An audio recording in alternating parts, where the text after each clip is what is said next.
L'âme d'un camp, c'est le monde.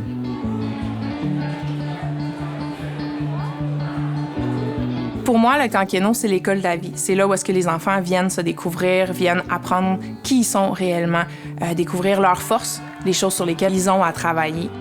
C'est une toute petite société. On se vit les uns sur les autres et on vit toutes les émotions à la vitesse grand V. La cafétéria, écoute, c'est une des places où l'âme est le plus vivant. C'est un bâtiment qui est absolument magnifique et vit à l'intérieur de ce bâtiment-là assurément une partie de l'âme. Quand on rentre ici, c'est boisé, c'est décoré, on peut lire l'histoire du camp sur les murs. Ça va faire 2 ans, 2 saisons que le camp n'est pas ouvert à cause de la COVID, on connaît l'histoire. Dans cette situation-là, le camp a décidé de dépenser de l'énergie à faire de la rénovation. Et parce que moi, la cafétéria avait besoin, et a encore besoin, un peu d'amour. Écoute, c'est un bâtiment qui a 50 ans.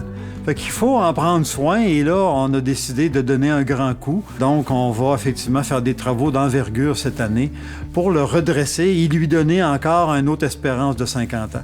On a une communauté qui est forte à Keno. Les gens sont là, répondent toujours présents quand on a besoin d'aide. Puis en ce moment, effectivement, on a besoin que les gens contribuent pour préserver ce magnifique bâtiment-là qui fait partie, entre autres, de l'âme du camp.